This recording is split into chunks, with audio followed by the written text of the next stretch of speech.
Ассаламу алейкум, это снова подкаст «Войти в IT», и снова у нас в гостях Тамерлан Назиев, дизайнер из Дубая, так будем тебя называть. Ассаламу алейкум всем. Да, сегодня у нас большая работа, Тамерлан, просто огромная работа и очень мало времени. Адам Костоев присоединится чуть позже, поэтому мы с тобой сразу начнем. Давай расскажем, чем мы собираемся заняться. Ну, давай, Это будет, расскажем. да, это будет мобильное приложение для студентов, так получается, да, такая типа соцсеть.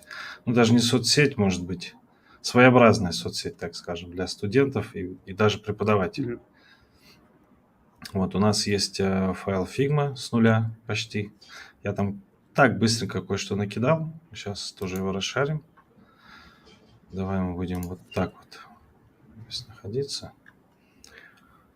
В общем, приложение для студентов, да? Что там нужно? Что нам понадобится?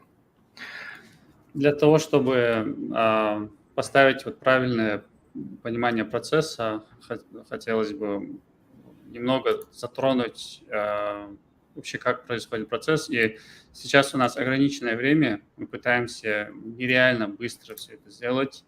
Да. Нам нужно будет это сделать. То есть то, что мы сейчас будем показывать, это не конечный итог, как должен выглядеть процесс, но нам важно заложить понимание того, как нужно к этому подходить для начинающих дизайнеров. И нам Мгм. важно, чтобы вы дальше уже сами копали. Поэтому извиняйте, что там у нас все не будет по правилам, все идеально и так далее. Мы заметили, что вот этот процесс, он не совсем понятен для начинающих дизайнеров, поэтому решили это показать. Все Процесс верно. называется дизайн мышления, design thinking на английском. Ничего себе. Да. Но мы сегодня сделаем чисто так называемые wireframe, то есть это макеты, так скажем, да, дизайна. Да, но для того, чтобы к ним прийти, просто мы очень-очень коротко, скажем так, покажем, как к этому wireframe вообще прийти, перед тем, как Мгм. вообще начать какие-то рисовать идеи. Мгм. Здесь ислам уже расставил кое-какие вещи, и это, можно сказать, у нас будет основа. Мгм. Основа в том заключается, что у нас есть студент, и что ему нужно, да, получается. Мгм. Перед тем, как понять, что ему нужно, вообще в идеале нужно провести исследование, понять, кто у нас конечный пользователь и какие у него проблемы и что ему нужно. Мгм. Мы пришли к тому, что ему нужно расписание, чат с группой, мероприятия и новости. Но Верно. перед тем, как к этому прийти, вообще как мы к этому приходим, а, вот, но сам процесс вот этого дизайн-мышления, он заключается в том, что а, вначале идет исследование, затем идет выявление проблем, какие у них проблемы есть, затем предложение решений, которых может быть миллион, и затем из них отсеивается лучшее решение, и затем тестируется и повторяется вот этот круг. Вот это вкратце процесс такой у нас идет. И сейчас хотелось бы, вот я думаю, давай даже поставим, Беслан, для нас время. Мгм. А, Давай сделаем 5 минут на то, Давай. чтобы вот это расписать. Мгм. В первую очередь, давай распишем хотя бы одну личность, которую мы хотим описать. То есть это будет там имя, фамилия какая-то. Можешь даже начать писать где-нибудь в каком-нибудь фрейме. Давай. Сейчас. Или если хочешь, я могу Да, вот можем эту устно часть. его описать даже. И прям писать будем. Ну, давай устно, так, чтобы за 5 минут уложились, иначе мы Да. не уложимся действительно. В общем, у нас есть А, несколько категорий лиц, которые могут пользоваться этим приложением. Это абитуриенты, которые поступили, студенты, которые уже учатся, это старосты, да, которые там руководят группой, так скажем, отвечают там за посещаемость и так далее, методисты, преподаватели. могут тоже туда включиться, но это в какой-то супер расширенной версии этого мобильного приложения. Просто мы можем учесть то, что преподаватели тоже могут туда заходить. Допустим, если мы сделаем такой фрейм, как сдать зачет онлайн, тогда преподаватели также получат доступ. Да? Они смогут принимать зачеты. Ну, если вдруг объявят опять карантин, и чтобы не пользоваться там сторонними приложениями типа Zoom, чтобы они могли сюда зайти и сдавать зачет онлайн. Конечно, там нужно соблюдать условия, при которых студент не может подглянуть в интернет, да, чтобы ему не подсказали. В таких случаях обычно там делают трансляцию экрана, там веб-камера, что присутствовала, да, и следит за взглядом студента во время зачета. Ну, это такие, опустим эти подробности. В общем, вот такая категория лиц. Такой. Вот из этих категорий, скажем так, самая основная категория для нас – это студент. Давай с него и начнем. Для студента, условно, там, Магомедов, он проходит через какой-то путь во время учебы. Наверное, если его разделить на такие самые основные разделы, это будет он поступает в университет, то есть у него получается адаптация, а затем у него период, когда он начинает уже сдавать экзамены, ну и параллельно также начинает входить в курс обучения, то есть получение знаний каких-то. И давай вот возьмем вот эти 3 начальных этапа на данный момент и попробуем выявить боли на каждом этапе. Например, первый этап – это адаптация, да. Во время адаптации в основном боли, которые сталкиваются, и это опять же вот сейчас мы говорим просто, что вот такие боли есть. На самом деле это нужно спрашивать у людей, узнавать и так далее, задавать вопросы. Основное, с чем они сталкиваются, это то, что вот они потерянные бывают. Вот зашли они там в группу, есть пары, там есть еще что-то, но непонимание того, где получать что-то там, не знаю, где можно получить свой материал, где можно все время видеть свои расписания, как можно общаться с другими людьми, как можно получить доступ, не знаю, там, к преподавателям, кто вообще староста, может, кто-то не знает. Все эти моменты, в принципе, это боли, которые мы расписываем. Затем вот это первая стадия, да. Из этих болей мы сразу же можем предложить какие-то решения. И то, что человек не знает, где найти там расписание, в приложении мы предлагаем вот это решение этой боли. Расписание, допустим, добавить. Вот что именно важно, на чем я хочу сделать акцент, это то, что вот все эти идеи, которые мы сейчас расписываем, они исходят от решения проблем и боли, которые есть у пользователей. Не нужно подходить к этому со своей стороны, типа у меня вот есть идея сделать мероприятие, у меня есть идея чата и так далее, или там клиенту это понравится. А нужно подходить со стороны того, что действительно нужно вот конечному пользователю. Поэтому вот расписание есть, чат с группой тоже решает эту проблему, да, то есть адаптация, когда тебе тяжело, ты не знаешь вообще, кто эти люди, да, с которыми ты сейчас, с кем ты познакомился, кого-то ты не знаешь. Чат Если тебе ты позволяет... поступил только, да, на первый курс? Да, да. Чат тебе позволяет узнать, кому можно обратиться, да. Поговорить Вот с эти... одногруппниками. Да. Что еще? Я бы сказал, какая-то информация, то есть источник книги там, или же лекции, то есть источник информации. Место, где ты можешь получить быстрый доступ к нужной тебе информации. Онлайн-библиотека, скажем так. Отлично. Вот мы, опять же, еще раз делал акцент на том, что мы подходим со стороны боли и дальше уже предлагаем вот эти решения. И после этих решений мы можем отсеять ненужные. На данном этапе нет неправильных решений, на данном этапе все правильно. Мы затронули первую стадию, это поступление. Дальше у нас идет стадия обучения и сдачи экзаменов. допустим, первая сессия. Подготовка к первой сессии, по сути, те же самые боли, которые я сказал, уже будут связаны больше с источником знаний. Это как раз-таки вот библиотека решает вот эту проблему. Дальше у нас идет экзамены, сдача экзаменов, да.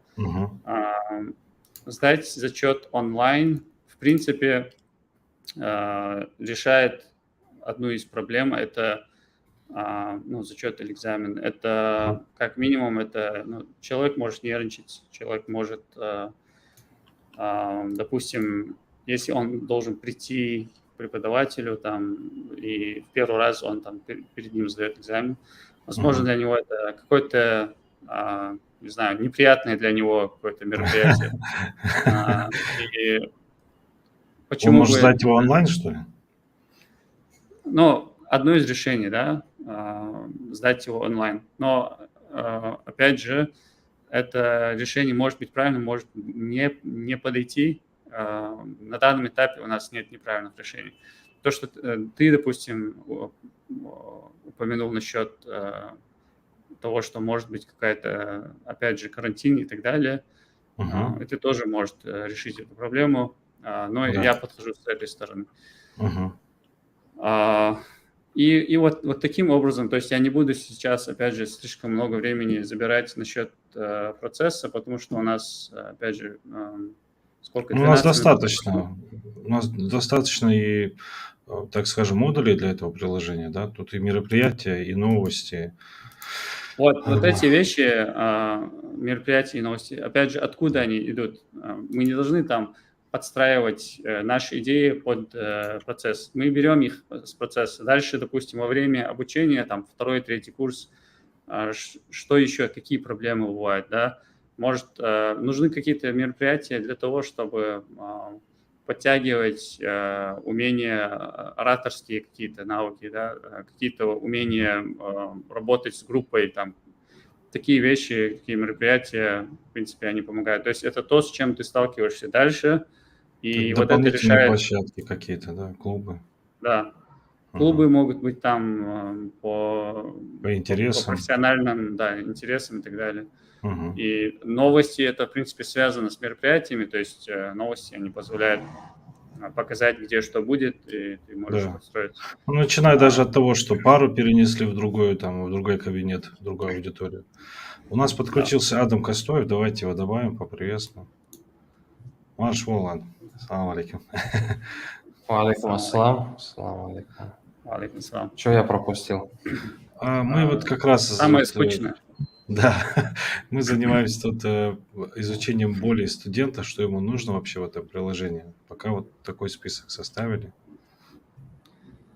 В общем, мы сейчас на переходе со стадии разъяснения процесса, того, как строится дизайн мышления в начале, то есть разъяснение болей и брейншторминг, так называемый, этих болей. Дальше процесс перехода на уже само решение, это wireframe. Опять же, вот этот процесс, который мы сейчас озвучили за 5 минут, он порой занимает месяц, может заниматься больше. Просто чтобы было понимание того, что это очень важный такой этап.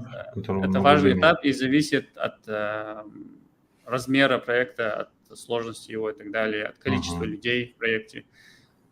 Но очень часто вот в моей практике вот этот этап, он занимал больше месяца. Поэтому, понятно. Да.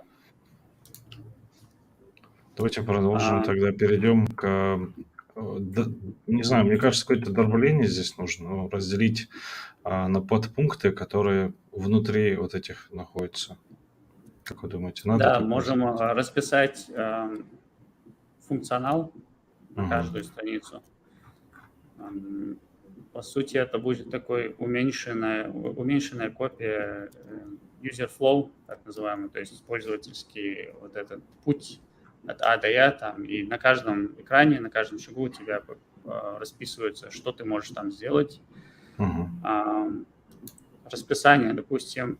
Опять же, нам нужно определиться с тем, что для нас является самым основным, для всех. Мгм. Вот все, которых мы вкратце упомянули до этого. Для кого то есть что для них самое главное? Расписание, чат с группой, мероприятия, новости, Мгм. библиотека. Я бы склонился больше к расписанию, но может быть также общий такой дашборд, где все собрано вместе. То есть не одна страница, где сразу идет расписание, а, допустим, ты Главная можешь страница, да? с этой главной страницы, да, перейти на все эти вещи, и ты видишь какие-то маленькие кусочки Мгм. из всех разделов. Как вы Да. думаете? Правильно, правильно, конечно, главная должна быть. Главное с главными элементами, да? Да. Затем на главной, в принципе, все, что мы здесь описали, там, все эти разделы могут быть частью главной, поэтому можем ее дальше особо не описывать. Мгм. А, Расписание. Что должно быть в расписании? Давай, Ну, да. тут смотрите, Расписание здесь... должно быть расписание. Нет, ну здесь должно быть расписание на день, неделю, месяц, допустим, да? И это Да. расписание только относится к той группе, в которой ты находишься. Допустим, ты зашел в приложение, у тебя уже как бы система, ну, уже ты есть в системе, ты просто забил свой логин, пароль, тебе не нужна регистрация, да? И ты заходишь, у тебя как бы автоматически чат со своей группой, тебе не нужно группу искать свою. И расписание тоже уже типа твоей группы. Понимаете? Да. Я думаю, Так что- регистрацию можно сделать посредством телефона, номера телефона. И Ага. вот этот номер телефона, он должен быть уже в системе, когда человек поступает, его номер записывает и привязывает к определенной группе. Во Ага. время регистрации можно просто ввести свой номер телефона, получить код доступа, и ты уже все. То есть тебе не нужен ни логин, ни пароль и так далее. Ты можешь сразу же зайти в свое приложение. А это безопасно? Дальше можно было бы, то есть дать возможность задать свой логин и пароль, но насчет общей безопасности, когда заходят через мобильный телефон, не могу сказать, часто это делают в крупных приложениях, то есть насколько это безопасно, хороший вопрос. Давайте не будем сейчас про безопасность. Нам нужно приложение сделать. На безопасности потом поработаем. Давайте дальше. Чат с группой. Какой функционал здесь? Вот эти функции насчет расписания, пока что они сырые, но можно оставить, да, пока что так оставим, еще по ходу будем добавлять. Чат с группой — это будет функционал обычного чата, то есть наподобие WhatsApp, да, Мгм. и тип этих чатов. Личка, я думаю, не нужна, Не будем сюда, да? потому что вот эти лички, эти вещи в итоге они переходят в обыкновенный чат, то есть общение Мгм. там в WhatsApp и так далее. Для нас, то есть зачем вообще этот чат тогда нужен? Он нужен больше для того, чтобы люди обсуждали какие-то вещи, связанные с учебой, без того, чтобы там это переходило в какой-то тип WhatsApp. Мгм. Действительно, для личных сообщений у них есть миллион мессенджеров, а здесь именно групповой чат, чтобы все видели ход диалога, что, как, кто к чему, как пришел и так далее. Плюс это намного выгоднее для серверов, когда можно просто над одним чатом Давайте. ресурсы для одного выделять, а не для каждого отдельно. Я просто себе представлял это таким, знаете, списком контактов и закрепленный, допустим, чат с группой, да. То есть у тебя идет вот экран, у тебя вот здесь закрепленный уже, там, допустим, чат с группой, здесь у тебя идут контакты, допустим, людей, ты можешь нажать сначала на него там и написать в личку, если ты хочешь сообщить Ну, старость. там, смотри, там скорее ты можешь к нему обратиться по нику, но опять-таки групповой. Как в нулевых, помните, чаты были Да. Не такие помню. общие? Я не помню уже. Были такие времена, когда все в кучу писали. Ну давайте, мероприятие.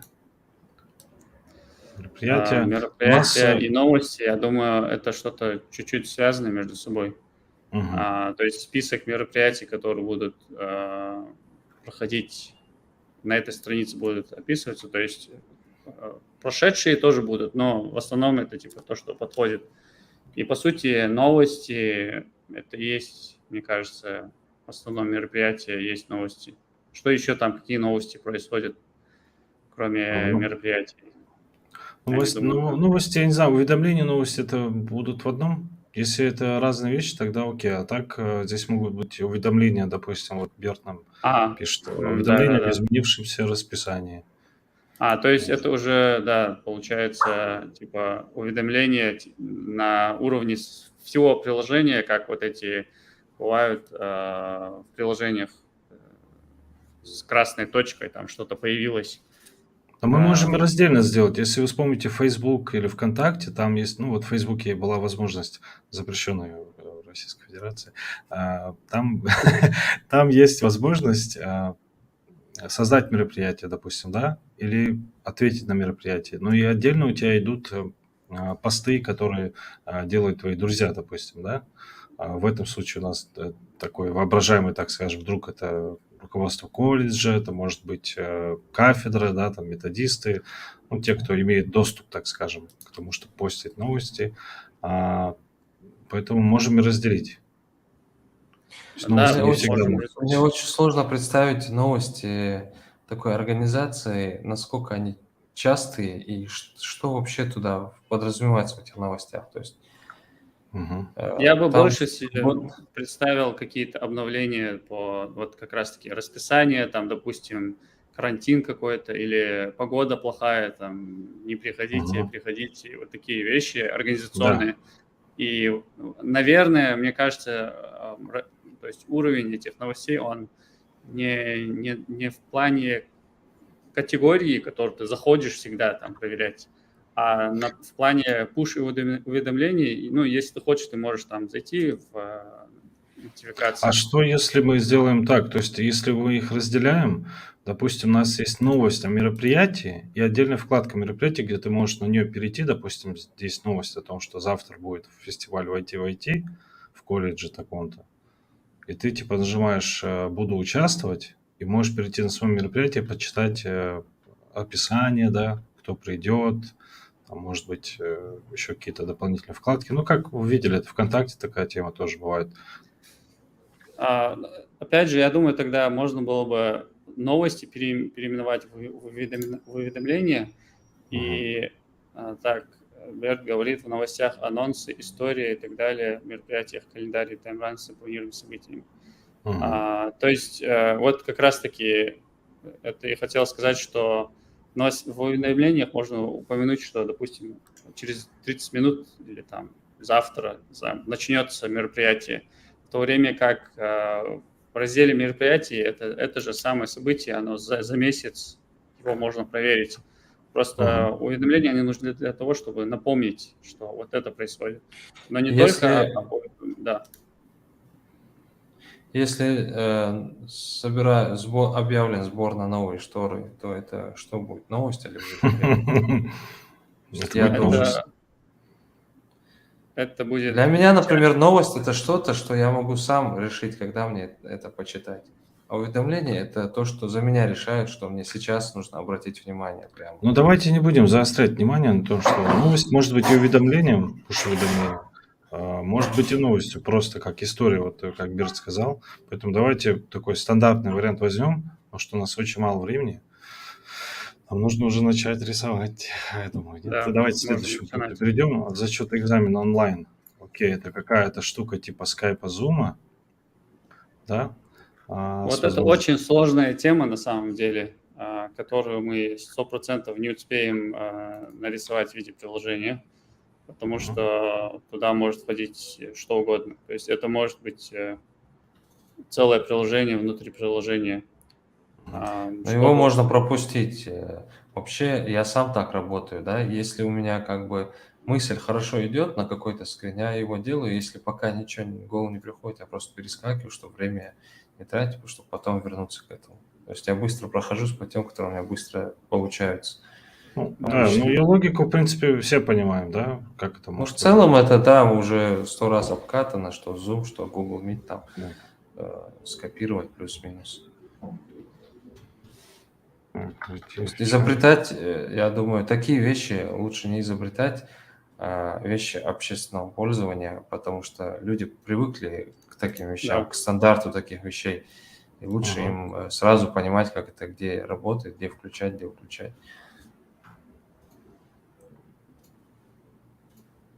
Давайте тогда дальше у нас идет библиотека. Здесь вот, кстати, много чего можно сделать. Здесь может быть книги, здесь могут быть книги, здесь могут быть статьи, аудио, лекции, видеофайлы. Угу. Тут вообще, Давайте честно тогда говоря, перечислим. мне библиотека даже немного сложнее, чем вот этот вот Да, онлайн, да, потому что столько всего, столько фильтров, столько разделов, там аудио, видео, текст по авторам, по годам, я не знаю, по странам. Э, Там столько всего может быть, и даже да, главный скрин оформить, да, что будет выводиться, по какому принципу будет выводиться. да, здесь требуется большая работа. Но мы постараемся сделать все, что мы сможем за оставшиеся 30 минут. Но мы будем делать wireframe, поэтому я думаю, у нас может получиться, в принципе, Как какой-то я что-то. обычно говорю, главный экран нарисовать. Дальше уже Угу. не пробовать. Давайте Тогда начинаем приступим. рисовать главный экран. Да, Адам, это наш файл, вот войти называется. Может туда зайти? Здесь мы уже можем втроем добавлять одновременно вещи.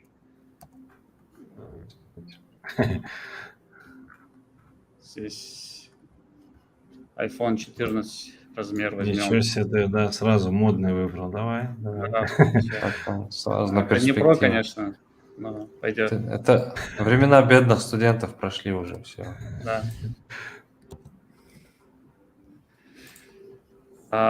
Из этих вещей у нас есть вещи, которые мы можем добавить в навигацию внизу. Угу.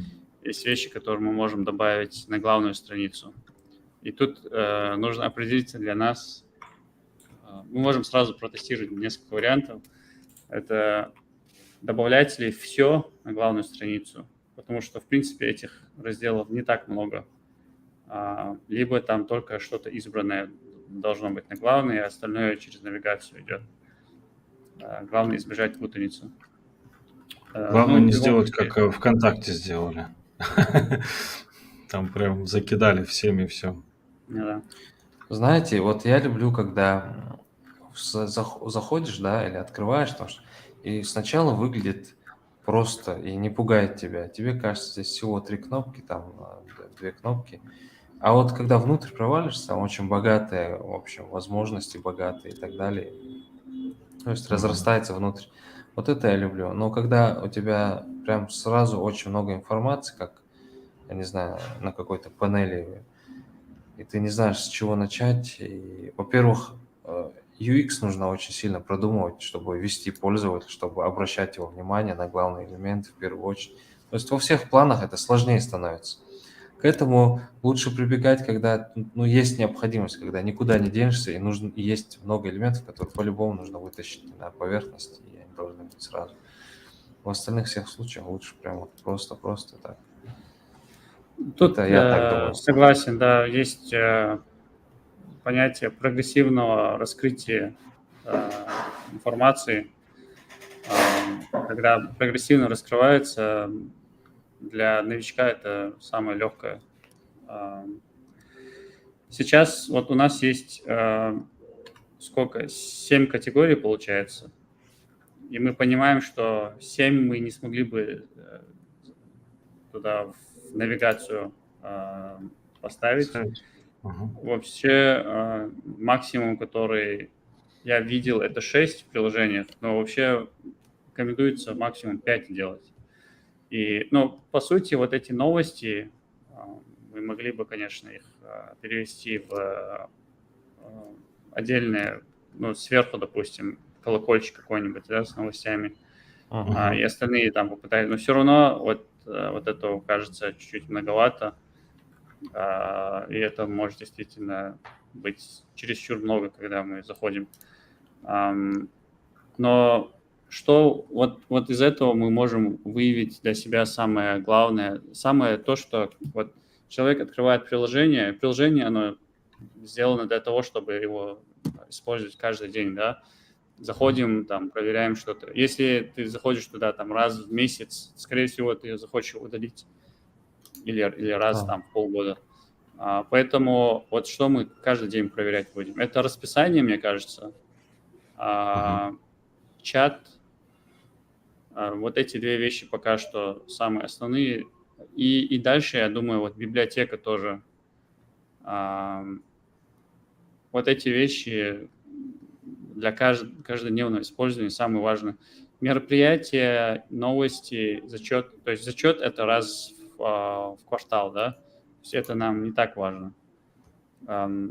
Мероприятия и новости. Опять же, мы не заходим в приложение, чтобы каждый день смотреть новости какие-то или мероприятия. Я не могу Да. себе представить такого человека, который каждый день заходил бы в приложение. Вот сейчас Так что озабочен сейчас будет? новостями, а? Да. Hans довольны. Поэтому, получается, расписание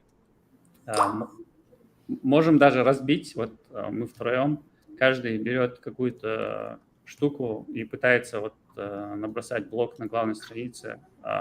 Расписание, библиотека и чат. Кто Мгм. что хочет взять. Эх, что Ну, мы чат самый здесь? простой.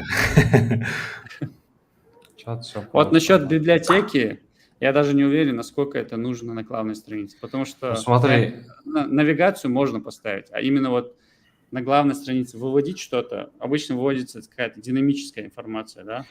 Мгм. вот я так себе представляю, может, я ошибаюсь. То есть вот эти книги тяжелые, которые с собой надо постоянно туда-сюда таскать, да, каждый день, помните, мы проверяли Да, расписание, одни книжки убирали, другие ложили, за всем этим да. следили.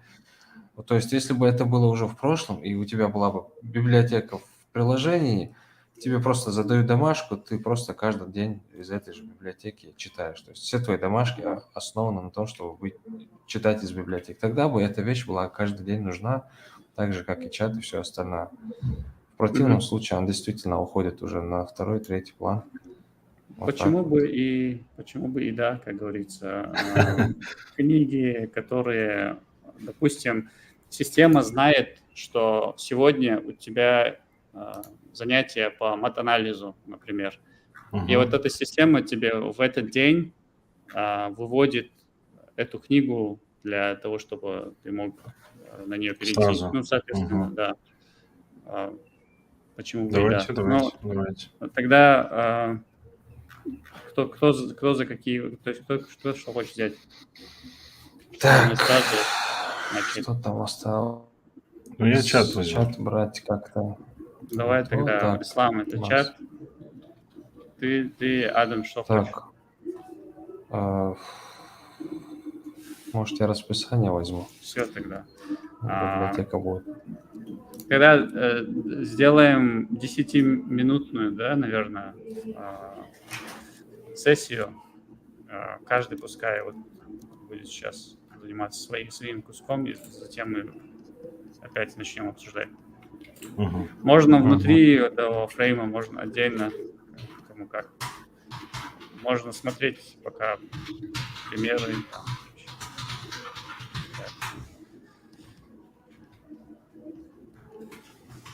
Ну, у тебя громкая клавиатура там, что за...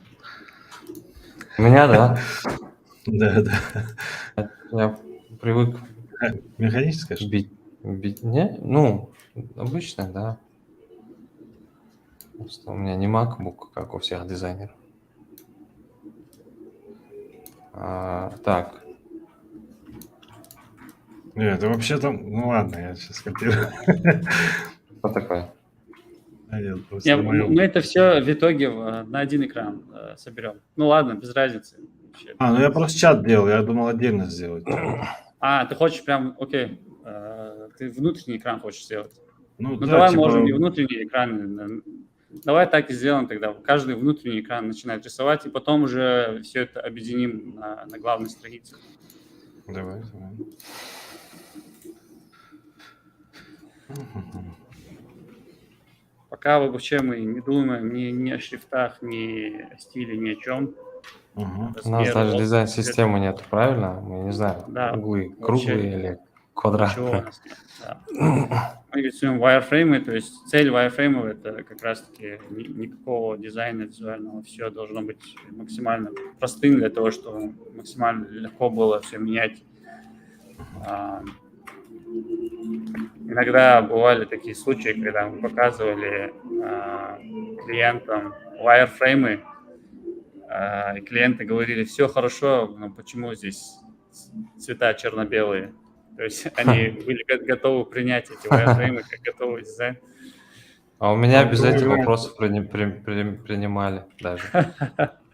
Так И что и ты даже такое не было. говорил им, что это были wireframe, да?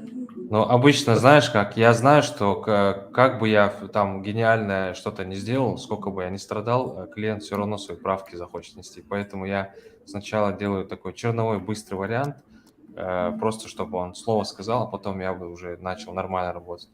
И вот на этом этапе, когда я просто с расчетом на то, что он свое слово скажет, они уже принимали мой дизайн. И получалось, что очень сомнительный дизайн был, и мне уже как бы заплатили. Вот. Ну, впоследствии, конечно, приходилось исправлять все, объяснять, что вот лучше сделать получше и так далее. Это такие противоположности стандартных клиентов капризных. М.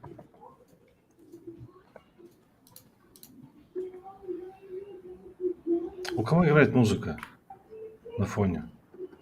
Не у У меня. меня Нет. здесь на улице что-то есть, не знаю, это слышно, нет. Слышно, что музыка как будто далеко играет.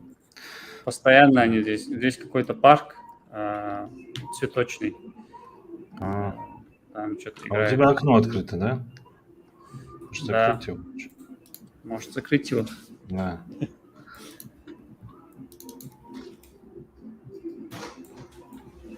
Вот так вот. Шансон. Сейчас слышно? Сейчас хуже слышно. Все еще слышно, бодрят, что Ну, надоели. сейчас уже не так Я думал, мешает. что не слышно будет здесь через аудио. Оказывается, слышно. Микрофон у тебя хороший, скажу я. Так Встроенный. бывает, как на кухне общаются, слышно бывает. В другом конце дома. А у тебя что? У тебя Да, хороший иногда звук бывает. тоже. Бывает. Просто это. Это как посмотреть. Может, поп-фильтр тебе взять, и все нормально будет. Так, сейчас я тут выкидаю.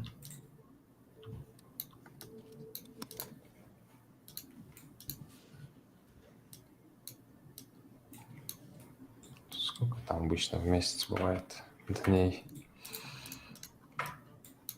Не дней, а недель. 4, да, не больше. Не больше.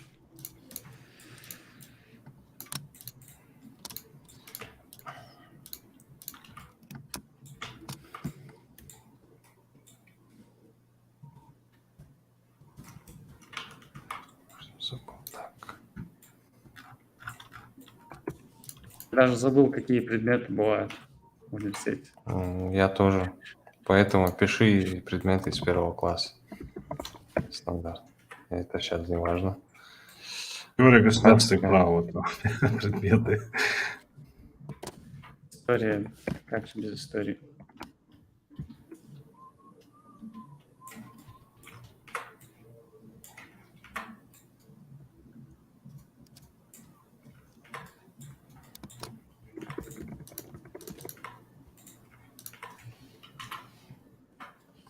Так, а я, кстати, может, что-нибудь разыграем сегодня тоже? Как вы думаете? Ну, разыграй. Почему и нет? Так, мы можем разыграть одну очень необычную вещь, которую, возможно, многие узнают, когда увидят. Но я не хочу ее сразу показывать. Так неинтересно будет.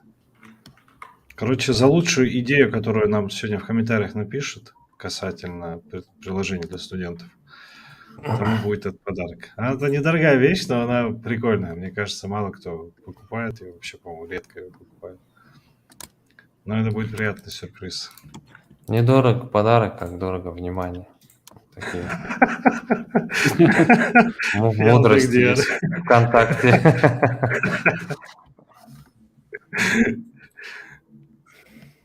Так.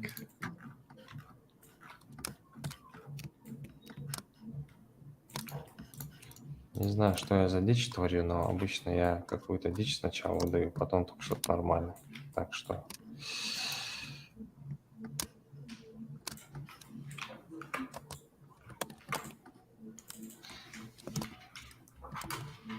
с другой стороны, если нас смотрят юные титаны, так сказать, юные дизайнеры, Вы можете и можете... увидят, какую я дичь творю с таким-то опытом, может, они в себя поверят, смелее будут.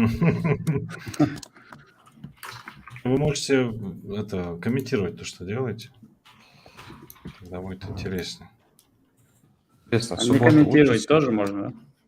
Можно не комментировать. Марко. Если вы не будете комментировать, я могу уснуть во время работы. Так, ну, я просто хочу сначала раскидать весь месяц, один месяц на страницу, просто его растянул чего-то, Ага. психанул, наверное. Я думал сделать так, потом числа здесь поставить и уже вот список предметов просто расписать для начала.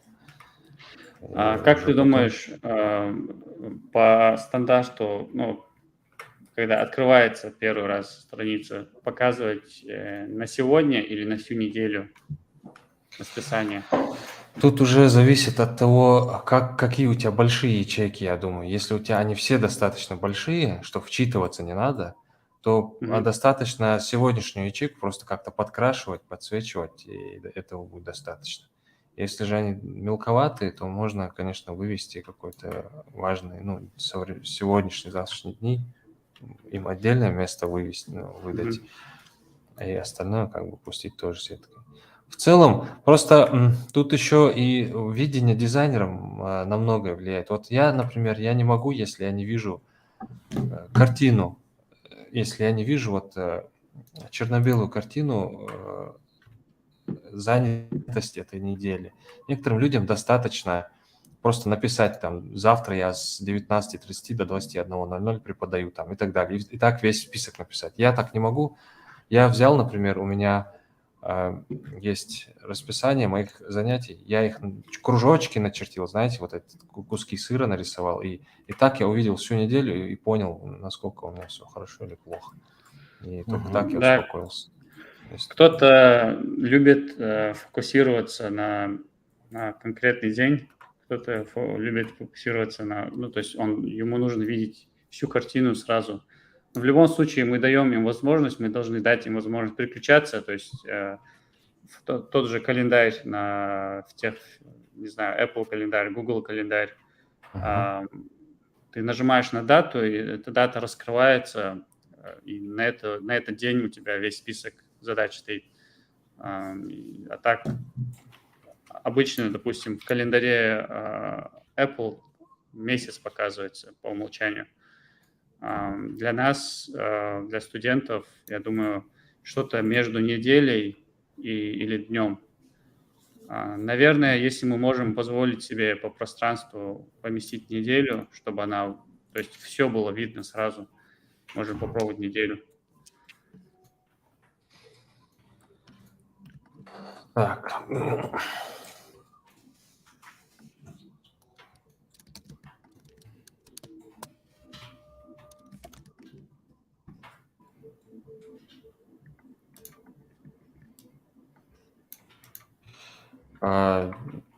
Кто нас смотрит, да, кто новенький еще, наверное, я сразу скажу, что какие бы мы там расчеты не читали, не составляли, какие бы умные книги не читали, все равно такие вещи, они большую часть времени можно назвать творческим процессом, когда ты вроде составил, потом смотришь, но по цифре все правильно сделал, но глазу может быть неприятно или как-то хочется поменять что-то. И это нормально. То есть нету такой четкой выстановленной, еле выговорил это слово, субханаллах, так, последовательности действий, после которых вы будете стопроцентно довольны своим результатом. Так это Вот не здесь работает. Бертазев пишет, а нужно ли давать смотреть расписание других групп? Да нет, наверное, зачем? Да, это вообще нет. Это очень такой прям специфический случай, если вот кому-нибудь это понадобится раз за всю историю колледжа, то он может просто в общий чат написать, спросить, ему там закинуть, и все, вопрос решился. А так, Микаэл Паров пишет, можно сделать сверху кнопочки день, месяц и переключаться. Да. Более того, можно. их можно внизу сделать, чтобы легче было дотягиваться пальцем. Еще идея от Берта Да. Зива. Но главное разместить список отчисления, чтобы студенты могли проверять этот список и начинать что-то делать, если обнаружат себя в этом списке. Интересно. У кого что болит. Да. Можно еще, если у нас есть месяц, да, например, месяц или неделя, я так думаю, и у нас есть список предметов на один день, если мы нажимаем на один из предметов, то он подсвечивается дальше по всей сетке, где он у нас еще будет. То есть вдруг тебе нужно что-то пересдать, восстановить, догнать и так далее, чтобы ты примерно представлял, сколько тебе еще занятий осталось в этом месяце. Мне кажется, было бы удобно. Еще как-то нужно, в следующий день тоже, наверное, не менее важен, чем настоящий день, потому что так или иначе ты всегда думаешь на день вперед, стараешься и планировать свои действия, занятия и то, как ты будешь там активничать. Вот. Так, если мы сделаем внизу кнопки под...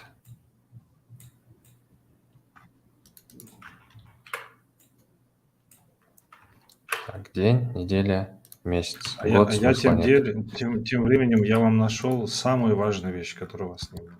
Самая важная вещь в Airframe. Вот она. Как я рассчитал. Так, где, что, где, покажи. Я Что-то у тебя iPhone цифра откопал, съехала. А челку, как ты без челки-то? Все. Сейчас Гучало. мы Теперь мы челку, знаем, да. чем ты пользуешься. Теперь-то мы знаем, чем ты пользуешься. У тех, кто iPhone пользуется, здесь слепое пятно. Они не знают, что из оказывается еще что-то можно смещать.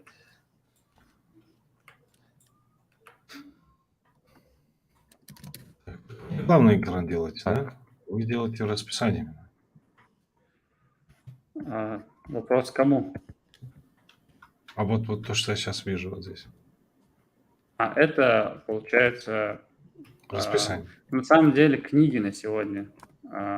Это система определяет, какой сегодня, Все понял. какой сегодня день, какое сегодня расписание и что на сегодня нужно. На самом деле я сейчас задумался, насколько это логично, если человек хочет, допустим, на завтра увидеть. Конечно, он может переключиться, но я к тому, что, допустим, если мы показываем по умолчанию книги на сегодня, это значит, что мы точно знаем, что ему сегодня нужны книги на сегодня, но также, я, наверное, думаю, что 50% или 40% будут хотеть увидеть книги на завтра, для того, чтобы подготовиться, то есть домашние задания там и так далее. Поэтому вот я не сомневаюсь насчет вот этого концепта на сегодня, на завтра. Можно, конечно, сделать легкое переключение, там сегодня сразу же там идет свайпом, можно на завтра и так далее. Тоже вариант решения этой проблемы. Вот, если что-то еще другое есть, можно подумать, как это можно решить. Вообще книги, Я дома накидал тут предметы. Отлично. Отлично. Родина тебя не забудет. так, Так. У меня уже 9 идет. Дэвид Шпигель-Халтер. Это реальная фамилия, кстати. я скопировал там что-то. Шпигель-Халтер. Грешно смеяться над фамилией. Ладно. Нельзя так. А Чё, что, выбирал ты я читал себе эту что? книгу, Тамерлан? Я? Или Не, Тамерлан я читал? просто из Гугла их нахожу. А Так, мы ждем от что вас делать? идеи. Если будет интересная идея, мы, наверное, разыграем среди вас этот приз. Пока что только одна идея от Берда. Так, Ибрагим Мархеев пишет. Расписание на день, время, предмет, кабинет. Логично. Хорошая идея. Когда я в школе учился, это было бы очень актуально, потому что постоянно кабинеты менялись.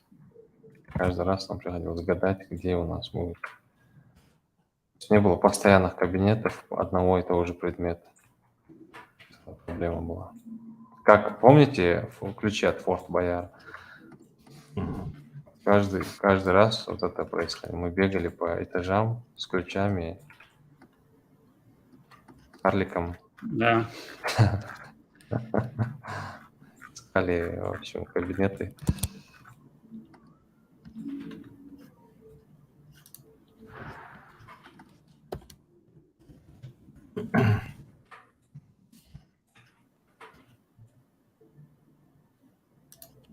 Так, я сейчас скорее релаксирую, чем работаю. Это нехорошо. Надо пресечь. Ну, тебе вообще за основу можно было бы какой-нибудь Google календарь брать. Google календарь вообще можно, конечно, но он там все-таки под дела какие-то заточен. И ну, не знаю, может, я бы, вот если бы я реально выполнял такой заказ, то я в какой-то момент, наверное, это понял, и меня торкнуло бы, и я поправил все. Так, сначала хотелось накидать, смотреть вообще, что, как это выглядит, да. Так.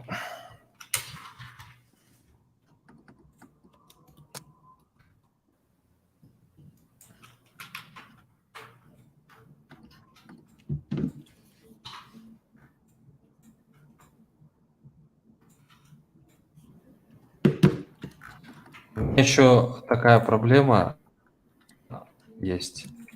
Я очень хорошо могу какую-то картинку представить, и из-за этого мне лень бывает подробные варфреймы делать эти. Что за слово сложное, оказывается, вслух произносить. Так, день. Месяц.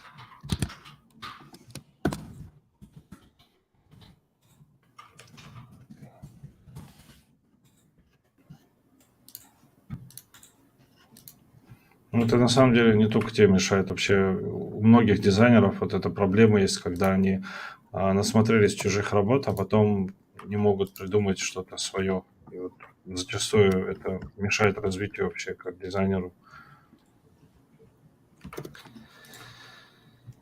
То есть Начитали люди... тоже. Тут у меня немножко своя Да. философия на этот счет. Я вот придумывать что-то свое не стану лишний раз, пока можно не придумывать. Но когда я вижу проблему и нету решенной версии этой проблемы, то тут, конечно, придется мне напрячься и подумать, как бы это улучшить.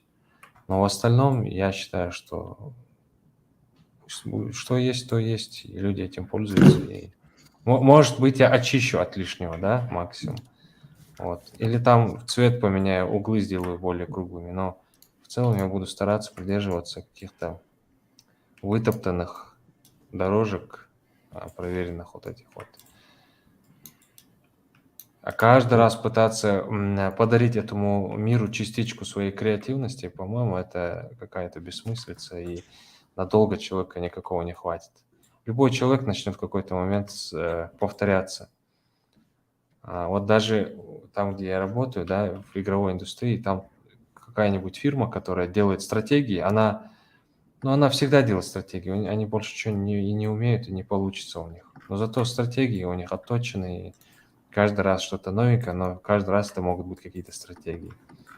Мгм. Или стрелялки, или что-то. И я знаю только одну фирму, которая лезет во все подряд, это Intensive, и у нас пока не так много проектов. Возможно, мы скоро поумнеем, поймем, что нам нужно делать только одну вещь, а не пытаться в мобильный, VR и в компьютер подряд. Вот так. Кстати, да. Да, лучше на одном чем-то сосредоточиться. Так, я, короче, что-то накидал, но я сейчас тут смотрел. Вообще, есть ли такие приложения для студентов? Ну, сейчас покажем тоже для снизу. Обычный такой этот. Даже про расстояние. Я когда Google Classroom я когда использовал первый раз, я зашел, там вообще почти нету кнопок. Все банально. Я думаю, ну вроде компания Google, у них так много всего должно быть. Но со временем я понял, что это лучший вариант, потому что, ну, у них, представьте себе, у них миллионы пользователей, на которых они уже собаку, как говорится, съели, и они поняли, что люди не могут справляться с этими сложными вещами. Им реально нужно, чтобы был только один вариант нажатия, и больше никаких вариантов не было. Тогда они точно не ошибутся. И действительно, это так и работает. Вот мы пользуемся им, и без проблем все справляются. Ни у кого нет вопросов, а куда нажать, что сделать. Это прям очень редко бывает. В основном ты говоришь, вот заходим, пользуемся, и все. Так, ну, у тебя вот здесь, Адам, я думаю, здесь будет проблема считываемости. Ну, да, я просто так, как мы сразу договорились, не стал ни над шрифтами работать, ни над их расположением, толщиной и так далее. Да, эти Так вещи... что это это я просто обозначил для себя, скажем так, но как дело дойдет до этого, конечно, я уже буду думать, как это все повысить читаемость. Плюс вообще, сколько там, 5 дней или 6 дней учатся обычно? Как это устроено? Точно 5. Но в колледже, допустим, сервиса и быта, где мы проводили фестиваль, там было 5 дней. Ну вот Учебы. видишь, если 5 дней, то у меня место освобождается, я бы мог там чуть шире сделать, да, и так далее. Ну, можно сейчас свайп использовать, скроллинг, точнее, горизонтальный. Можно скроллинг, но это вещь не очень, мной как минимум любимая. То есть, опять-таки, если я не вижу все разом, раздражает чуть-чуть. Пусть даже будет нечитаемо, но я увижу все разом. А потом, пожалуйста, можно приблизить, отдалить или версию покрупнее поставить, или на неделе сосредоточиться. Как-то так. Кстати, вот это очень удобная тема, то, что книги на сегодня, все, вот ты открыл. Вот я думаю, да, сделать такую штуку. Можно свайпать на следующий день, четверг, там, вторник и так далее. Здесь я говорю на сегодня, указываю, какой день сегодня. Можно даже, 18 декабря, и дальше вот здесь у нас по неделе идет переключаться, свайпать, и, в принципе, вот под каждый предмет может быть несколько вещей. Допустим, история, здесь там 2 книги, статистика, 1 книга, и как-то так очень просто. Отлично. Так, Так, нам пишет Мовсар Холохоев. Насчет чатов тоже очень сложно в реализации. Оптимальный вариант – это оставлять ссылку на чат группы в Телеграме. Вся реализация, опять же, ложится на Телеграм. Ну, что значит сложно? Если ты делаешь приложение, надо делать и чат, и все вместе. Сложно будет, если опыта нет. С другой стороны, смотрите, от людей вы не заставите общаться на публику в чате. То есть даже если вы строго им будете говорить, не смейте нигде больше переписываться, надо, чтобы все видели. Все равно кто узнает, что они там дальше переписываются между собой в других группах. И такую вещь контролировать сложно. А зачем, в принципе, был нужен чат? Его необходимость в рамках приложения только чтобы видеть общую активность, да, о чем весь класс думает, о чем группа думает, что они там организовывают, что обсуждают, что сегодня важно. И если они это сделают в каком-нибудь мессенджере, соответственно, ты не загонишь. Это как социальную сеть попытаться создать. Уж поверьте мне, невозможно людей перегнать с одного места на другое. Ну, никак. Тут Это предлагают очень еще сильно строить, привыкаем. еще предлагают строить дневник оценок, видимо. Дневник оценок. Кстати, Который сейчас нельзя такая изменить. тема. Сейчас Да. такая тема, у детей действительно есть электронные дневники, и родители видят, что они там получили, что нет. Мгм. Но есть и лайфхаки, это залезть в код, поменять цифру и преподнести это все, как будто ты отличник, да? Вот Мосар Холохоев пишет о реалиях. Вот насчет успеваемости это очень сложно. Места для взяток станет меньше. Места для взяток станет меньше, а такой вариант не пропустят. Плюс будет огромная ответственность за сохранность этих данных. А вдруг кто-то сломает сервер? Ну, сервер можно разместить где-то в закрытом месте. Арчаков Хаваш там пишет. А можно вот, есть же, короче, сделать, чтобы приложение... Ну, блин, что тут Можно какая-то было опечатка. закрыть сессию и чат, чтобы был как Airway чат, и Сессия подарки, как в можно. Одноклассниках, отправлять учителям, а они тебе оценку ставят. Ясно. Можно все А это сделать реквизит, за твои деньги. Мы все сделаем. реквизиты для оплаты можно сразу Так, выставлять? принимаются донаты в прямом эфире, я правильно понимаю, Тамерлан? Сессию, закрытие Да, сессии там. чтобы капало на мой кошелек, все сделайте. Так, Берд Азеев пишет, раздел для платной сдачи экзаменов. Можно сделать раздел взяточное. А вот Мосар Поход- Холохов предлагает закрыть сессию бесплатно, без СМС. Знаете, как это, если вы будете говорить платная сдача, это звучит, конечно, не очень, но если сказать на бюджетной основе, вот уже как-то более мягко, знаешь, и все то же самое, только уже звучит как что-то доступное и неприступное. Доска Давай позора и почета тоже предлагает добавить. Ну, доску позора тогда сразу на главную нужно ставить. Прям вот сходу сайт открываешь там. Еще предлагает прогноз погоды, часы и курс валюты. И сразу Курс биржу валют. здесь какой-нибудь, как Форекс. Тогда и аниме-сериалы актуальные тоже выводить на Предлагают обсуждение. сделать шкалу прогресса, чтобы человек видел, как он близок или далек от красного диплома. Или как он близок или далек от отчисления тоже можно. Тогда и карту до ближайшего военкомата тоже сразу можно. Ближайшие военкоматы вокруг вывести. Идеи, конечно, отличные, но у нас вот час подходит уже стрима. Я думаю, можно, в принципе, у нас какие-то идеи есть, что Ну да, тоже это по очень 3 скринам грубо. мы накидали. Можем дальше подумать, как их оптимизировать и накидать главный скрин быстро. Мгм. По расписанию можно сразу же сейчас, хоть это и не UI, можно продумать то, насколько вот этот layout у нас работает, насколько мы можем туда засунуть вот эти предметы. На данный момент, то есть мы видим, что вот это, ну, в таком варианте это тяжело Это будет. нечитабельно, да, это очень тяжело. Тут Какие можно вариант, то есть какие можно решения вот этой читабельности предложить?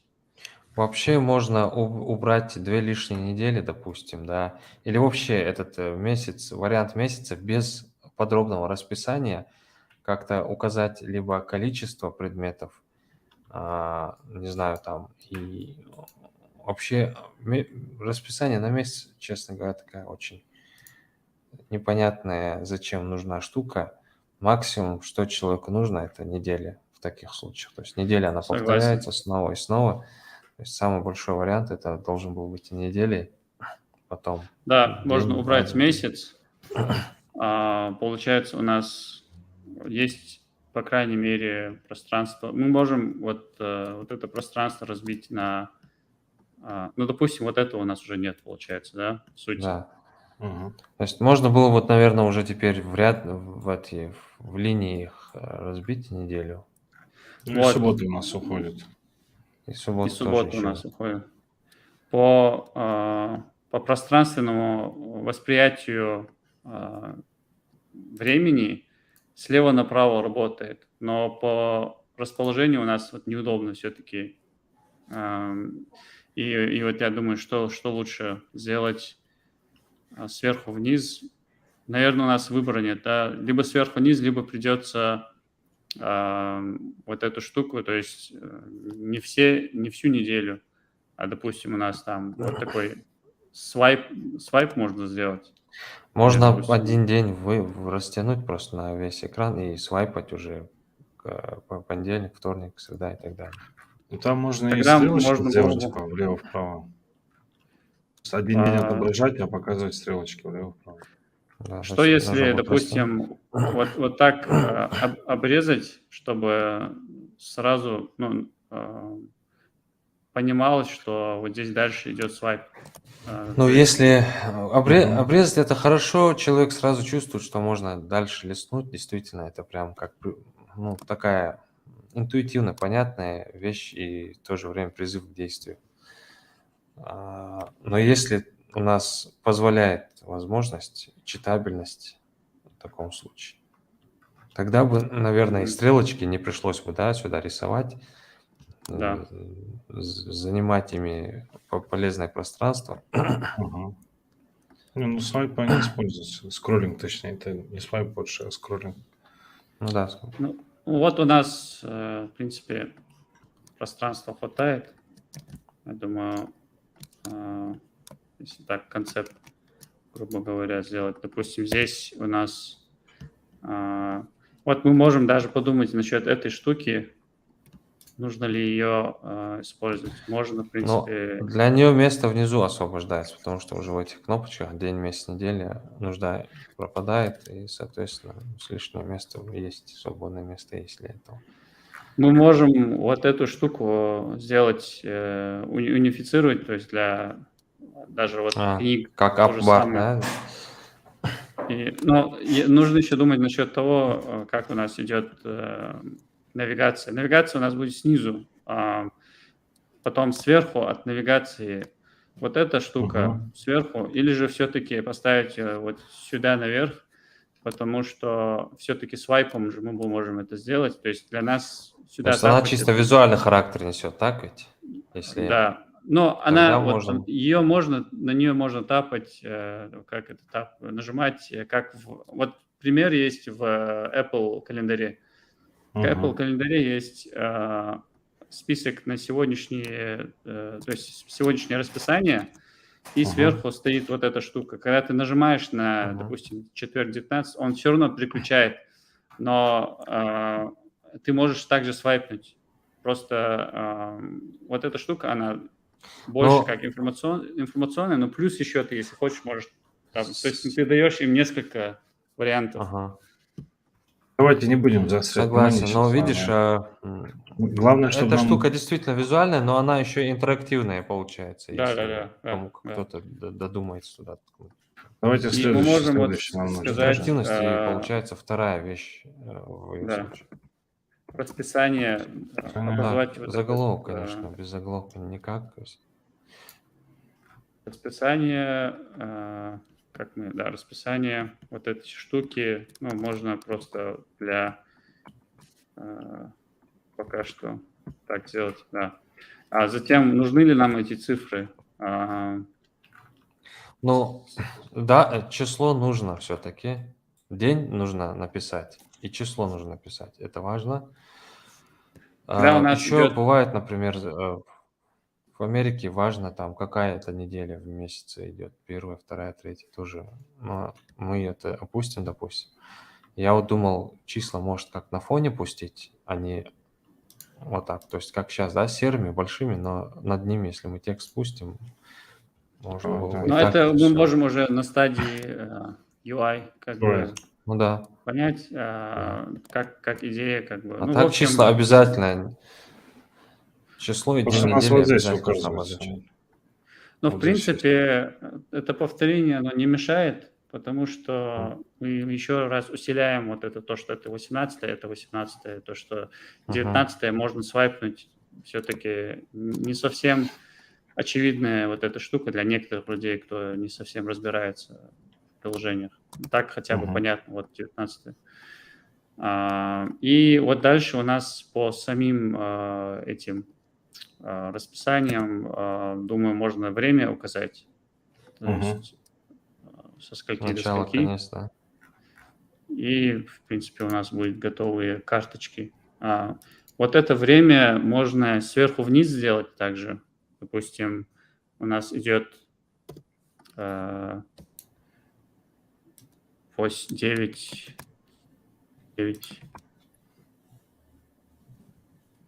00.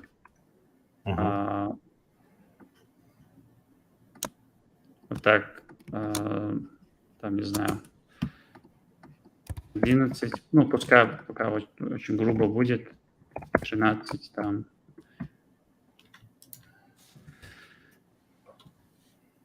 Ну, давай у нас 3 пары, вот я уберу. Можешь написать.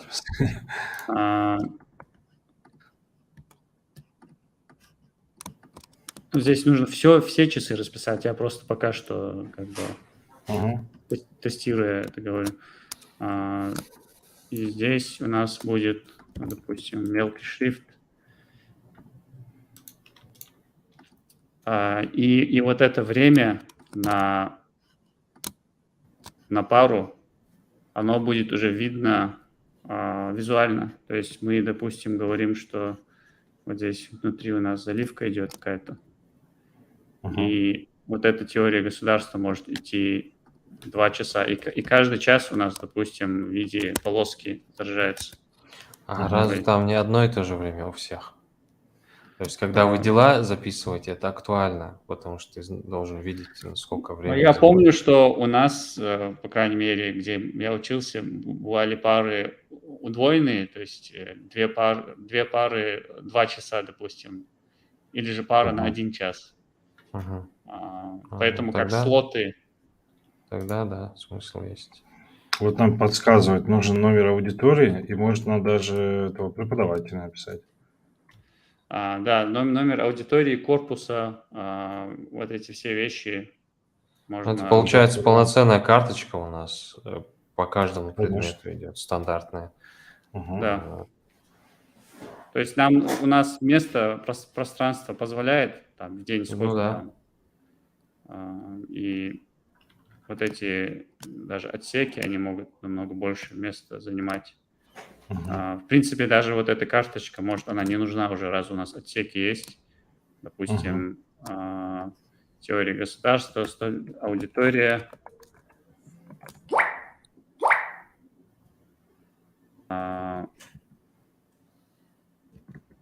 Корпус какой-то там, 3.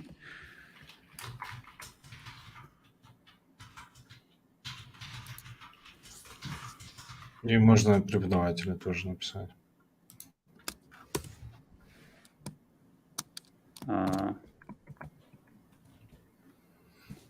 Кстати, тут можно много чего еще добавить. Можно типа скачать ссылку на просмотр трансляции, если, допустим, у нас будут. Скачать книгу, допустим, сразу, или перейти к книге отсюда же. Ну, камдейщица, но мы не будем сейчас с этим заморачиваться, потому что у нас уже прошел час 10, час 14 даже. Вот на конференциях такие расписания, они бывают очень, там много информации бывает по времени, по каждому времени, там действительно аудитории, преподаватели, ссылки и еще что-то там. Вот здесь потенциально можно было бы, чтобы, ну, опять же, переформатировать это в карточки, которые нажимаются, там стрелки есть, и при нажатии уже детали появляются, более детализированно все. А тут на текущем просмотре мы только видим вот эти самые основные вещи. Кстати, темы тоже можно, да, тему, которую будут проходить в этот день, если, конечно, это достаточно серьезно продуманная штука, то преподаватели сразу расписывают свой план, и он тут уже подгружается, и ты видишь, к чему готовиться. Да. Давайте перейдем к следующему пункту быстренько. Мероприятие давайте возьмем. Вот я его сюда Так. поставил. Чат у нас есть. А вопрос такой. Мы себя же ограничиваем по времени. Сколько у нас в итоге времени? Потому что мы можем сейчас бесконечно делать. 10 минут. Улучшать. Давайте 10 минут на За эти мероприятие. 10 минут у нас есть два варианта. Либо сделать мероприятие, либо сделать главную страницу. Мне кажется, Давайте главное главную. важнее. Но можно, знаешь, Ислам, ты делай мероприятие сейчас, а мы с Адамом перейдем на главную. Мгм. Ну, У меня давайте. тоже Ну, минут и- 10 сейчас как раз. У меня занятия будут начинаться. А, Так, главное. Давайте главное. Так, на главное, я думаю, что у нас расписание, чат и книги на сегодня. Я думаю, вот эти три вещи можно Три расписать. актуальные важные вещи, да. У нас здесь мероприятие? будет Мероприятие важнее. имя.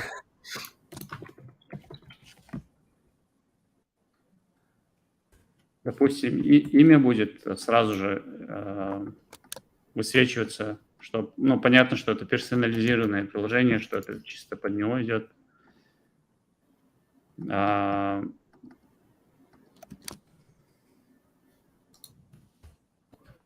Затем вот здесь вот эти 3 блока, да, допустим, пока что такие очень простые. И я возьму то же самое, как те же самые книги, выдам какую-то информацию.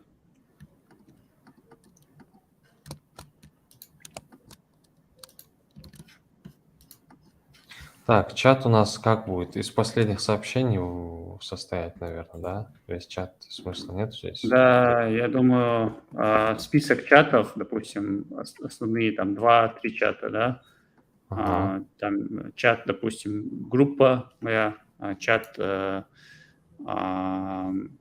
по, не знаю, с админами, может быть. Вот не знаю, нужны ли еще чаты, кроме моей группы? Ну, просто в группе могут быть какие-то темы, разделы на несколько тем. Ну тогда можно тогда так и сделать, допустим, тема социология, тема такая-то, и последнее сообщение высвечивается. И вот несколько тем с последними сообщениями обрезанными. Да, так, где у нас? Внизу, да, сам чат идет, получается. Здесь Без чат. разницы, мы сначала можем накидать каждый блок, потом определить, что к чему. Так, что я делал? У меня нет этого шрифта. Окей, тогда я заменю его на... Интер здесь у нас есть, можем интер. Какой Давай. хочешь, короче, без Да разницы. пусть хотя бы Важно. интер будет. Так.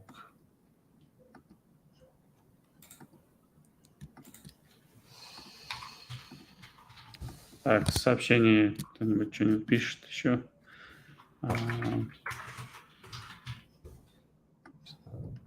Чат. Насчет чата через Telegram тоже вот хороший вопрос. Нужен ли чат здесь, если можно просто перейти на чат в Телеграме? Только если, мне кажется, есть привязка, то есть смысл будет в чате у нас в том случае, если этот чат будет привязан синхронизирован с группами, с темами, которые есть, где не нужно кого-то добавлять, приглашать и так далее. То есть это уже автоматически все, кто учится, они обязаны зарегистрироваться в приложении, и они все будут обязательно видеть. Наверное, в том случае есть смысл. Вот действительно, на самом деле, чат сейчас вещь абсолютно ненужная. Во-первых, лучше, чем те, что нам предлагают, мы не сделаем. Во-вторых, загнать туда никого будет невозможно. максимум это должен был быть какой-то форум с вопросами и ответами. Не то, нужен ли он. То есть что-то типа форума, не общение в реальном времени, а оставил сообщение, ответили и так далее. Ну, что-то типа А, того. Вот это уже, конечно, вопрос, нужен форум или нет.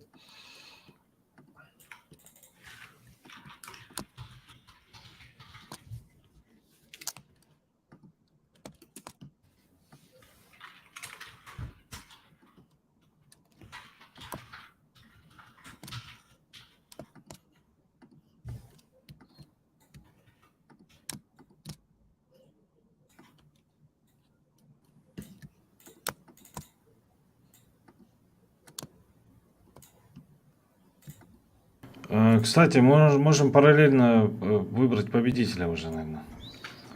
Так, Какая идея вам давайте. больше понравилась? Смотрю сейчас. идея с одноклассниками. Ну, это не идея, это он типа просто своровал. Кради как художник, как говорится.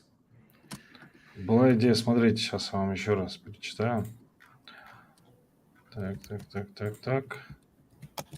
На главное разместить список отчисления. Так. Раздел успеваемости студента и возможность родительского доступа к этому разделу. Типа дневник. Так. Разделы для платной сдачи экзаменов. Так, доска позора и почета, кстати, тоже прикольная тема. Ну, позор это жестоко, ребят, конечно. Сделать шкалу Смешно, но- прогресса, чтобы человек видел, как он близок или далек от красного диплома. Добавить техподдержку написано. Зачем техподдержка? С чатом. Раздел о естественно, да. преподавателях мне нравится. Да, кстати, вот новая последняя идея здесь. Раздел о преподавателях плюс их проекты, работы для просмотра и изучения. Ну, это на сайте должно быть, наверное, заведение, не в У приложении. меня, у меня из этой идеи родилась почему-то идея сделать рейтинг преподавателей, и вот чтобы, то есть любовь Чтобы к студенты преподавателю, меньше уважали, да? наоборот, чтобы он больше пытался получить уважение, любовь А студентов, если хейтеры находился на накидают общем. дизлайков? Но так не надо было дружить со студентами, зачем их раздражать? Вот. Ну, не знаю. И Мне кажется, такого такие вещи на преподавателя и сайте слушать должны будет. быть. Нет, такие вещи Представляешь, на ну, сайте светится делают лицо обычно. преподавателя, там, препод недели, препод дня. И Ага. у них будет мотивация, то есть туда попасть. Как для преподов, так и для студентов какой-то рейтинг, это, конечно, неплохо, мотивирует. То есть у нас именно наградной рейтинг, но не наказной, а то вот это наказание, оно как-то не всегда его можно использовать. То есть доска позора и унижения, что там было еще. Shame on you. Давайте так. У нас второе что было? Напомните, я уже вылетело. Расписание, да, вкратце. Можно здесь на день действительно вывести предмет, на текущий день, и показывать прогресс их прохождения. Как вы думаете? То есть Да. тусклыми Да. делать те, что уже позади. Ну, как-то так.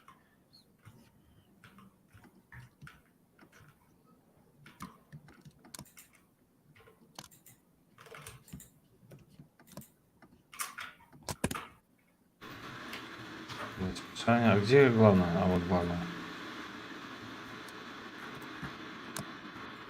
Мгм.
Это, расскажите что-нибудь. Это людям интересно.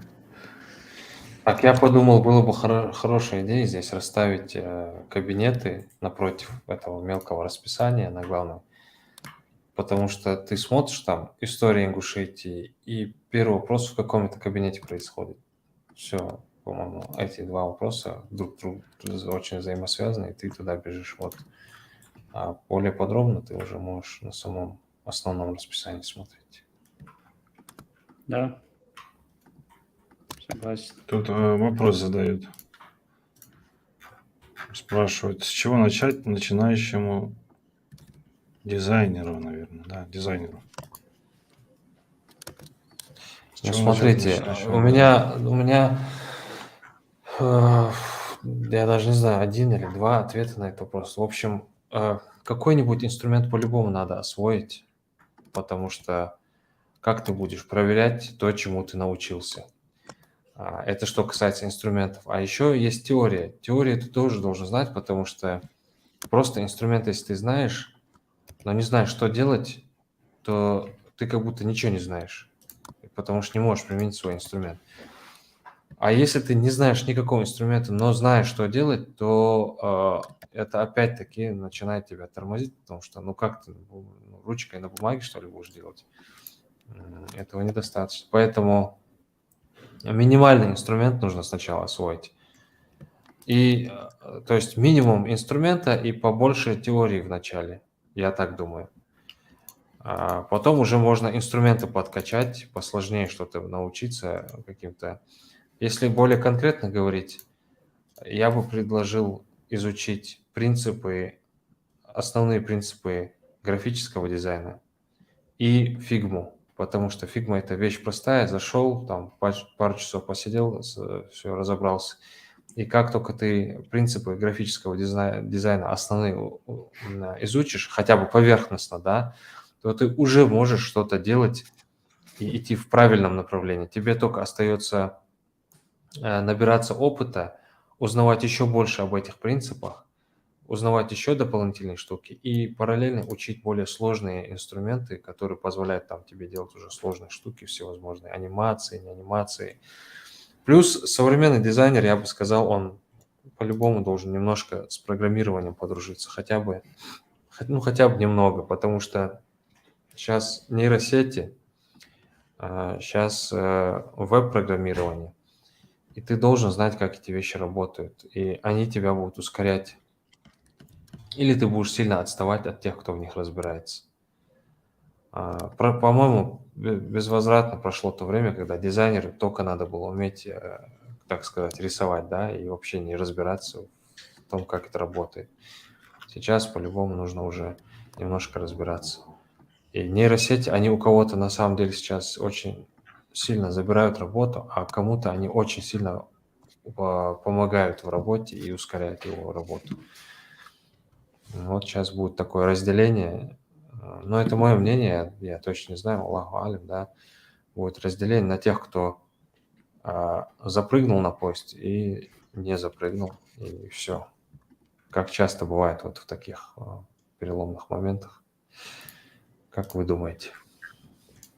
Насчет согласен. искусственного интеллекта, я думаю, придет какое-то время, когда этот ИИ, он будет уже все задачи, которые связаны с рутинной работой дизайнера, выполнять. То есть какие-то вещи, связанные даже не то чтобы связанные с повторением экранов, там, расстановкой правильных отступов и так далее, но даже какие-то вещи, связанные с придумыванием идей, потому что нейронные сети могут связать, допустим, кучу идей вместе и выдать за что-то.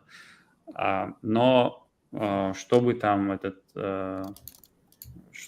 искусственный интеллект не придумывал, основы дизайна, связанные с теоретической частью, то есть графические основы, там типографика, там цвет,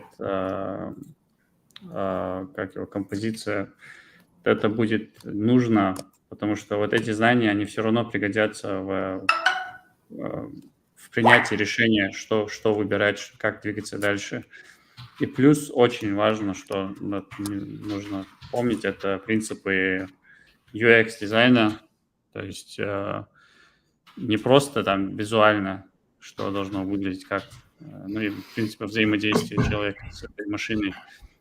Вот эти принципы, они не поменяются, сколько бы там ни менялись там AR, VR и так далее. Нейросети, они реально, они, ну да, как Midjourney, например, он руки не может никак нарисовать. Он не может он понять, как эти руки устроены, и постоянно они у него кривые получаются. Хотя лица он выдает чуть ли не фотореалистичные. И есть нейросети, которые там копирайтингом занимаются, тексты пишут. Тоже Да. смотришь, ну там белиберда написано, но звучит она как шизофазия. Знаете, такое есть расстройство, когда человек вроде с интонацией, с последовательностью, но несет какую-то чушь. Помните Да, ту, да, да. которая с этим Канди Бобером на голове? Вот у нее была Да, да, да. шизофазия, да? Ты ее слушаешь, вроде она что-то вроде и говорит, но тоже потом понимаешь, что какую-то ерунду несет, не взаимосвязано.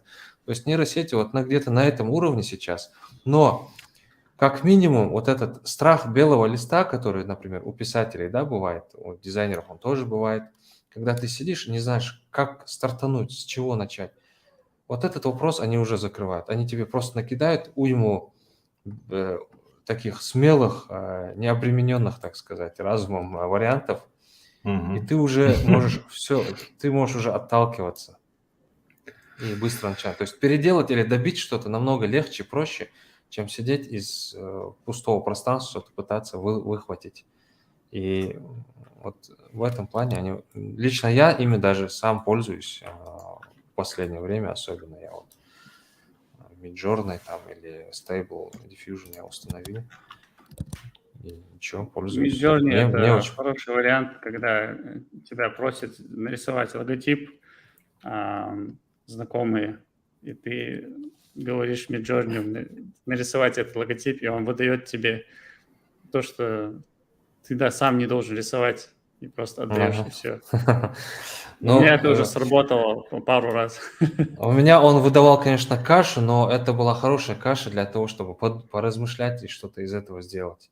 Плюс он У сейчас меня даже UX/UI выдал хороший прям делает тоже. готовый, да, тебе готовый, да, готовый выдал? логотип выдал, да, прям который зашел. Так, у Я нас удивился, он UX/UI хорошо делает тоже. Но тоже, чтобы доделать, конечно. Сам-то он билиберду делает, но ты видишь, ты главное, что видишь, что это можно разбить уже на отдельные ячейки и так далее.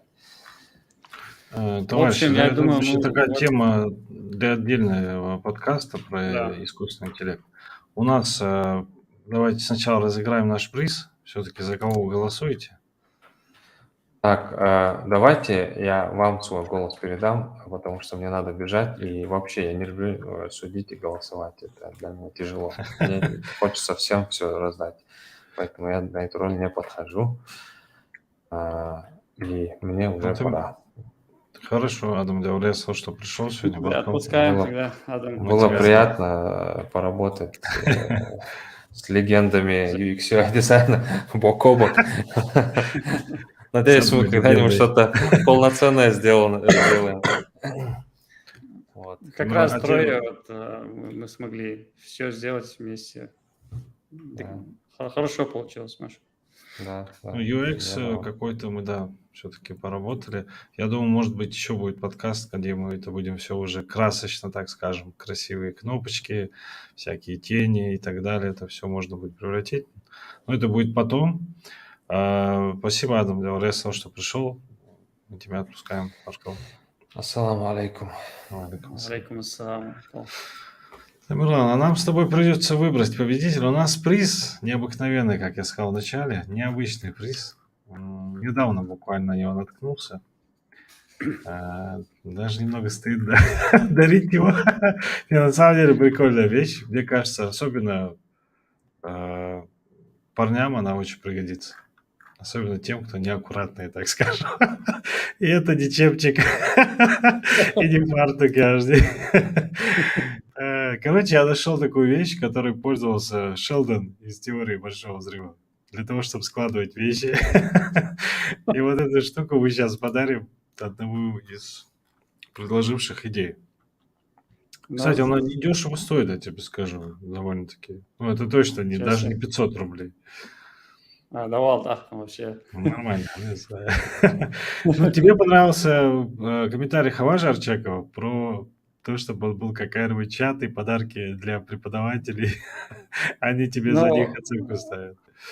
да, это вне конкуренции, но если выбирать по И можно использовать и серьезнее, юмор тоже, ничего страшного. да, я Что вообще... прям тебе запомнилось? Вот первое, что ты запомнил? Вот это одноклассники? Я вот сейчас прохожусь по комментариям. Так, я сейчас пытаюсь определить. А ты пока, может, ты сейчас озвучишь со своей Ага, стороны. мне понравились комментарии Микаэла Парова. Правда, вот, ну, типа встроить дневник, у него была идея. Но если брать именно такую юморную часть, то, конечно, вот Берд Азиев предложил, Хаваж Арчаков. Может, Берду подарим, может, твоему брату подарим. Чтобы немножко тебя тоже сдобрить. Чтобы ты к нам на следующий подкаст пришел. Я думаю, Берду понравится эта вещь. Ну, давай так, вообще. Все, пусть мы все раздаем только свои. Сейчас, подожди. В новостях анонсы, история, в мероприятиях, календарь или таймлайн с запланированными событиями. Действительно, Берда же. Ну, вот такая вещь, вот она. Типа ты кладешь студию одежду и можешь складывать. Ничего себе. Да. Звонди Вопросов нет Так, еще. Она стоила 1500, если что. Ну, там со скидкой 624. можно сделать сверху кнопки месяц. Так, это тоже плохо.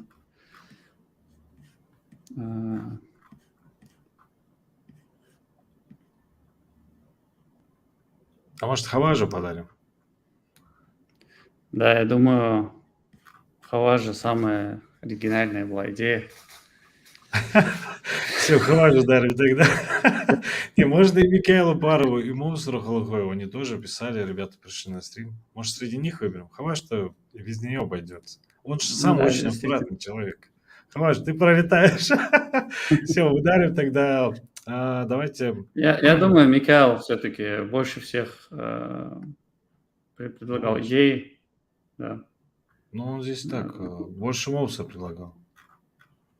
Вот я сейчас смотрю, здесь может... Моцарт предлагал больше по... Ну, то есть озвучивал какие-то проблемы. Да. Ну, хотя, да, здесь есть и закрыть. Так, это... Давай Моусер. Мне кажется, Моусер больше. Да. Михаил, ты пролетаешь тоже. Почти что получилось. Почти. Мы можем разделить ее на две части. Ты будешь левую часть своей одежды ровно выравнивать, а Моусер будет... Тем более Микаэлу она не нужна. Не нужна, Ёх. Да, все. Ердоком, пожалуйста. Значит, ты такой аккуратный, да? Или Сагелях, гос. Давай подарим неженатому. Моусер, если ты еще здесь, напиши. Если ты женат, тогда Микелу подарим. Если Микел женат, то мы тебе подарим. Чисто такая вещь. Микелу все равно не нужна. Все равно не нужна, Все да? тогда. Он настаивает. Моусер, Холохоев, ты победил. Как ее забрать? Это другой вопрос. Просто в комментариях... Что он говорит? 16 лет? 16, тем более жена. Тогда она тебя уже все это, слушай. Тебе она не понадобится уже. Монстр, напишешь в комментариях просто, чтобы мы знали, какой у тебя ник в Телеграме, и мы с тобой спишемся, где ее забрать можно. Вещь, кстати, на самом деле, мне кажется, очень даже прикольная. Очень нужная. На следующем стриме тоже будут подарки, если что. Может быть, завтра уже будет стрим, я надеюсь. Там про стартапы хотели пообщаться. А так, Тамерлан, я урезал, что пришел, workal. Очень приятно Да, было Масанян, работать. очень продуктивно сделали приложение. Дальше будем смотреть по визуальной части, если что-то будем делать. Посмотрим. Все, workal. Ассаламу алейкум. Спасибо всем, кто здесь был. Алейкум ассалам, рахматуллах. Давайте, это Бахкушин. Дигдарам.